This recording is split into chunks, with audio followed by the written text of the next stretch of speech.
स्वागत है ब्रेक के बाद। आप देख रहे हैं डीडी न्यूज पर। इस वक्त आगे बढ़ने से पहले सबसे पहले इस वक्त की हेडलाइंस।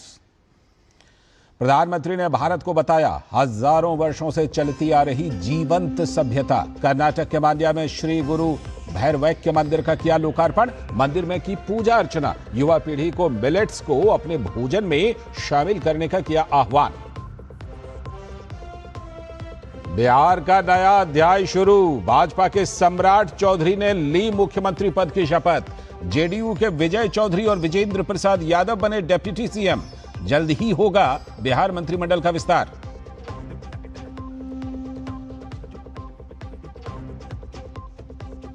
तमिलनाडु में और पश्चिम बंगाल में चुनाव प्रचार चरम पर। प्रधानमंत्री नागरकोइल में करेंगे रोड शो। डीएमके ने भी झोंकी ताकत। अमित शाह, निर्मला सीतारमण का तूफानी प्रचार, तो टीएमसी भी प्रचार अभियान में जुटे। कांग्रेस नेता पवन खेड़ा को सुप्रीम कोर्ट से झटका। तेलंगाना हाईकोर्ट से मिली 1 हफ्ते की ट्रांजिट अग्रिम जमानत पर लगाई रोक। असम सरकार की याचिका पर सुप्रीम कोर्ट ने खेड़ा से 3 हफ्ते में मांगा जवाब। और आम आदमी पार्टी के राज्यसभा सांसद अशोक मित्तल के परिसरों पर ईडी की रेड। फेमा के कथित उल्लंघन में ये छापेमारी।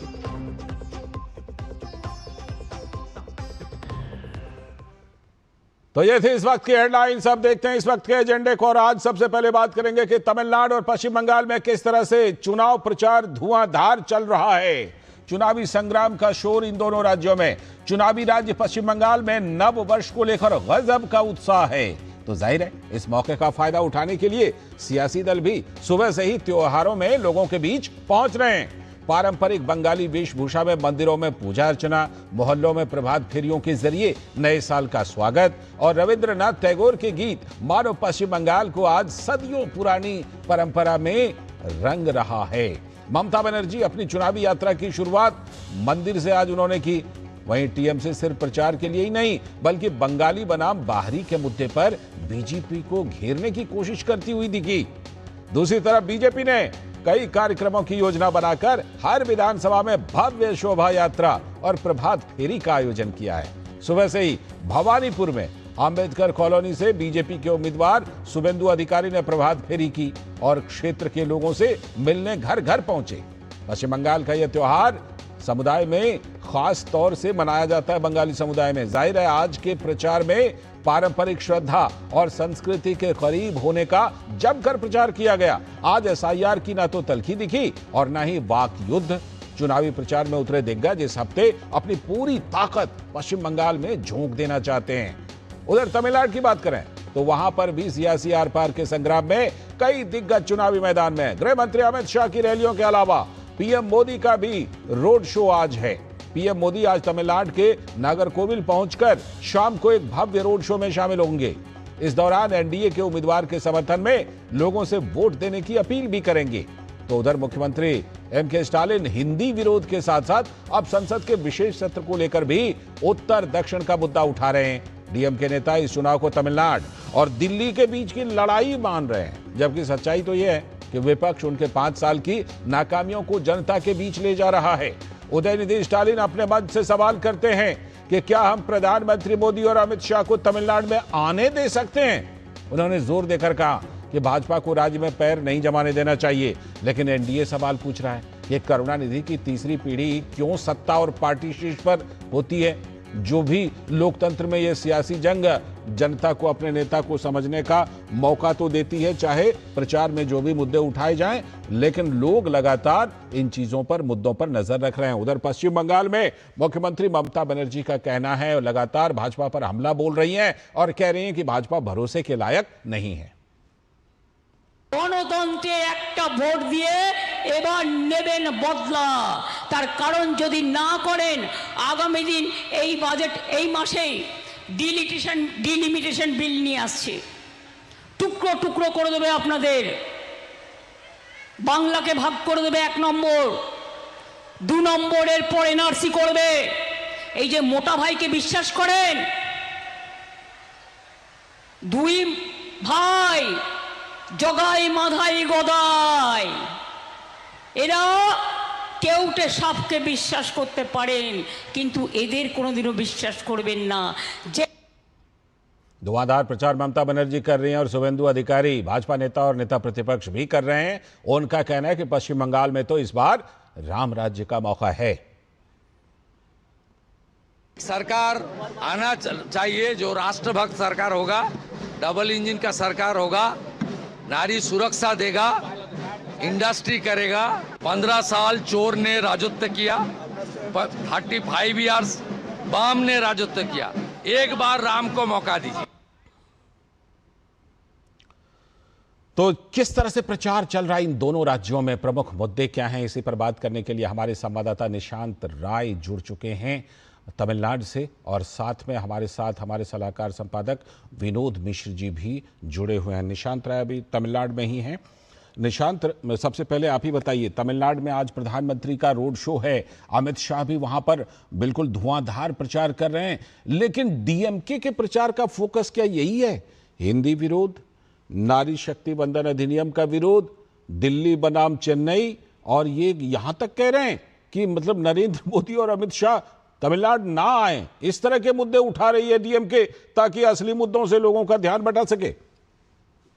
देखिए, डीएमके अपनी ट्रेडिशनल पॉलिटिक्स कर रही है और डीएमके पॉलिटिक्स में कुछ नया नहीं दे पा रही है, और ये ट्रेडिशनल पॉलिटिक्स आज से नहीं है। डीएमके ने हमेशा दिल्ली का, हिंदी का लगातार विरोध किया है, और इस विरोध के चलते ये धीरे धीरे डीएमके ने तमिलनाडु में जगह बनाई है। लेकिन डीएमके को समझना होगा कि इस बार जो चुनाव है ये बेहद अलग है, और तमिलनाडु की अगर डीएमके ट्रेडिशनल पॉलिटिक्स कर रही है तो ये भी समझना चाहिए कि 5 साल बाद यहाँ की जनता किसी दूसरे को मौका नहीं देती है, और डीएमके को तो बिल्कुल भी नहीं दिया है। और ऐसे में अगर वो केवल दिल्ली की बात करेंगे, हिंदी की बात करेंगे, तो जाहिर सी बात है जो वोटर्स है वो सोचने पे मजबूर होंगे। डीएमके को बात करनी चाहिए थी अपने 5 साल के कार्यकाल पे, अपनी योजनाओं पर, अपने विकास कार्यों पर, तो शायद जनता एक बार को सिंपैथी में ही सही डीएमके की तरफ और ज्यादा रुझान सामने आता जनता का। लेकिन फिलहाल ऐसी स्थिति नहीं है। सबसे बड़ी बात है कि नागरकोइल, जिस जगह मैं खड़ा हूं इस समय, प्रधानमंत्री नरेंद्र मोदी का ये पहला रोड शो है तमिलनाडु में चुनाव की घोषणा होने के बाद से। एमआर गांधी बीजेपी के जो उम्मीदवार हैं वो इस सीट से पिछली बार भी जीत चुके हैं, और इससे पिछली बार की अगर बात की जाए तो बहुत कम अंतर से हारे थे। कन्याकुमारी बीजेपी का गढ़ रहा है, और बीजेपी जो सदन इलाका है इसको बचाने के लिए तमाम कोशिशें कर रही है, क्योंकि प्रधानमंत्री नरेंद्र मोदी स्टार प्रचारक है। स्टार प्रचारक का यहाँ रोड शो करना केवल इस विधानसभा के लिए नहीं बल्कि एनडीए के लिए आसपास के सभी क्षेत्रों में एक मजबूत आधार देने वाला है। इसके अलावा इसकी सबसे बड़ी खास बात यह है कि केरल से सटा हुआ इलाका है त्रिवेंद्रपुरम में, जिस तरीके से बीजेपी ने वहां नगर निगम चुनाव में एक बड़ी जीत हासिल की थी, उसका भी प्रभाव यहाँ पर देखा जा सकता है। और दक्षिण भारत का जो बीजेपी का एक स्वप्न है, उसके लिए कहा जा सकता है कि प्रधानमंत्री नरेंद्र मोदी का आज रोड शो जो है वो कन्याकुमारी और आसपास के इलाकों में बीजेपी को एक मजबूत आधार देगा।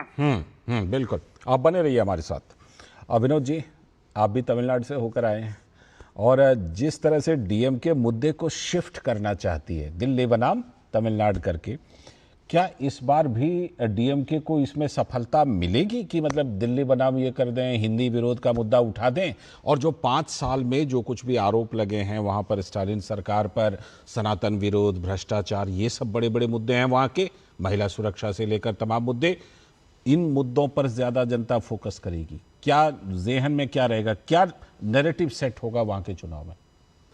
लाल जी, अभी बंगाल से अपने रिपोर्टर सौरभ दत्ता नहीं जुड़ पाए हैं, जुड़ने की कोशिश कर रहे हैं वो। तो इम्पोर्टेंट बंगाल का भी आप देखिए कि ये 2 राज्यों का चुनाव जो है बंगाल और तमिलनाडु में, ये पूरे चुनाव इस दौर में अब 1 हफ्ते के बाद वहाँ पहला वोटिंग होना है, और ये कह सकते हैं कि पूरा नैरेटिव्स की लड़ाई है जी।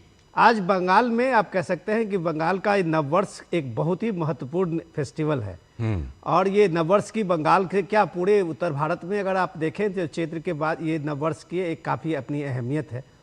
तो नववर्ष की ढेरों शुभकामना।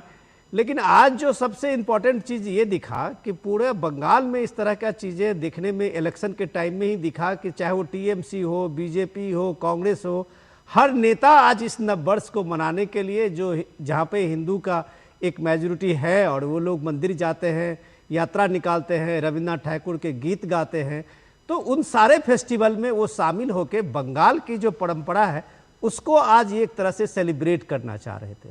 That's good. और मुझे लगता है कि ये होना चाहिए, पॉलिटिकल पार्टीज को कम से कम वहाँ के कल्चर, वहाँ की सभ्यता, वहाँ की परंपरा का आदर करना चाहिए। तो अगर आप देखें कि बंगाल में तो वो ये बंगाली और बाहरी का इस बात को देखे कि ममता बनर्जी कह रही है कि हमारे फेस्टिवल है, ये फेस्टिवल पूरे देश का है, ये बात समझने में शायद उनको टीएमसी को बाद में इसका मतलब समझे। लेकिन शुभेंदु अधिकारी ने भी आज ज़बरदस्त तैयारी की अपने कंस्टिट्यूंसी से, भवानीपुर से आपने देखा कि वो यात्रा निकाल रहे हैं, सुबह से वो सारी चीज़ें, सजावट, मंदिरों में जाना, ये एक तरह से उनका एक प्रोग्राम होता है जो आम लोगों का होता है। रही बात कि इसमें आप देखिए कि अंतर क्या पड़ा है, अंतर ये है कि जो हिंदू नाम कहने से डरते थे, आज चुनाव में वो हिंदू, बड़ा हिंदू बन के दिखा रहे हैं।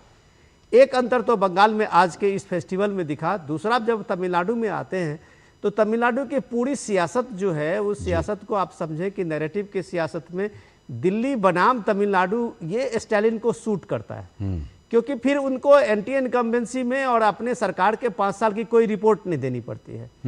जब वो आज अगर स्टालिन कह रहे हो या उदयनिधि बार बार ये बात को कह रहे हैं कि यहाँ पे प्रधानमंत्री मोदी और अमित शाह को आने नहीं देना है, स्टालिन कह रहे हैं कि हम 1960 वाला आंदोलन यहाँ करेंगे, तो क्या तमिलनाडु 1960 के दशक का है? बदले दौर में आज तमिलनाडु 11% जीडीपी वाला स्टेट है, और उस 11% जीडीपी में लोगों की आकांक्षा क्या है, इसको जाने बगैर नेता अगर सिर्फ नैरेटिव बनाते हैं तो उस नैरेटिव का असर क्या होगा, ये अभी देखना बाकी है। बिल्कुल। आपने बंगाल का जिक्र किया तो बंगाल से सौरभ दत्ता हमारे साथ जुड़ गए हैं। सौरभ, आज सवेरे सवेरे नेताओं को मंदिर की बड़ी याद आई, सबने मंदिर की तरफ रुख किया, भागे भागे मंदिर की तरफ गए।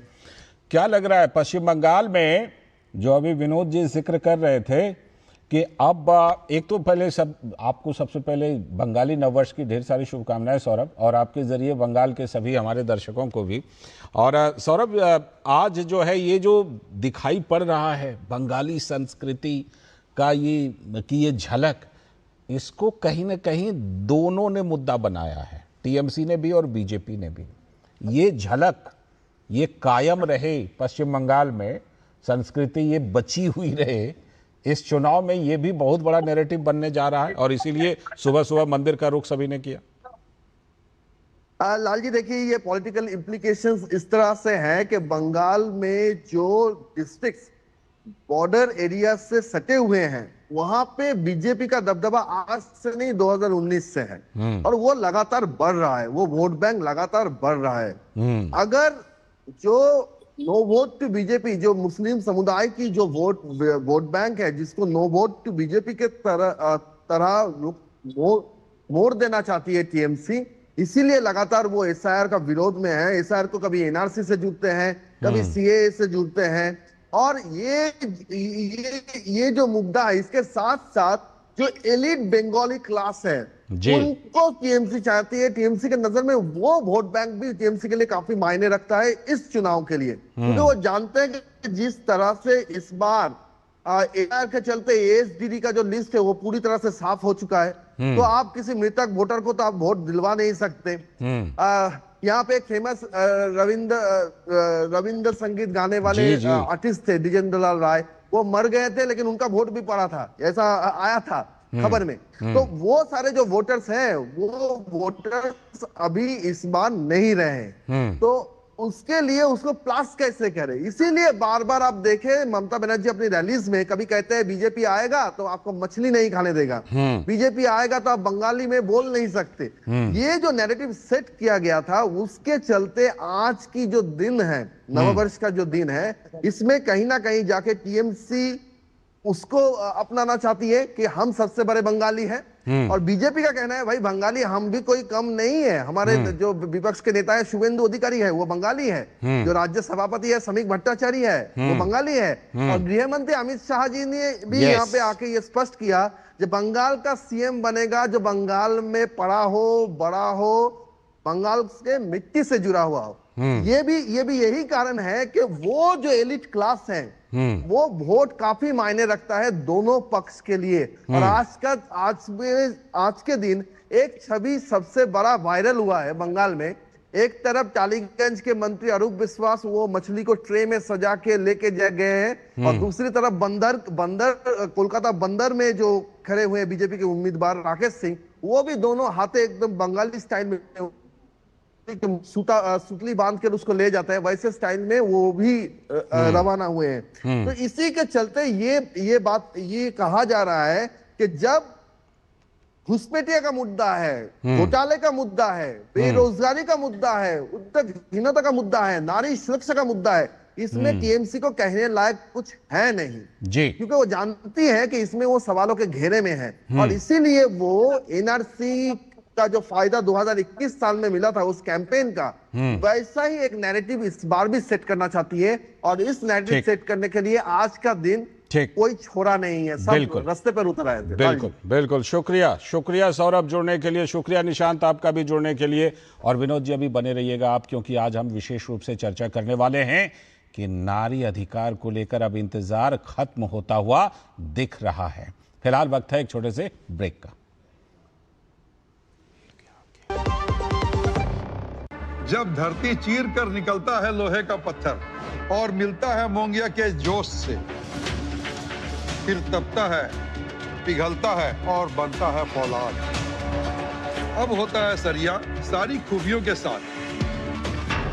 मोंगिया स्टील, मजबूत देश का मजबूत सरिया।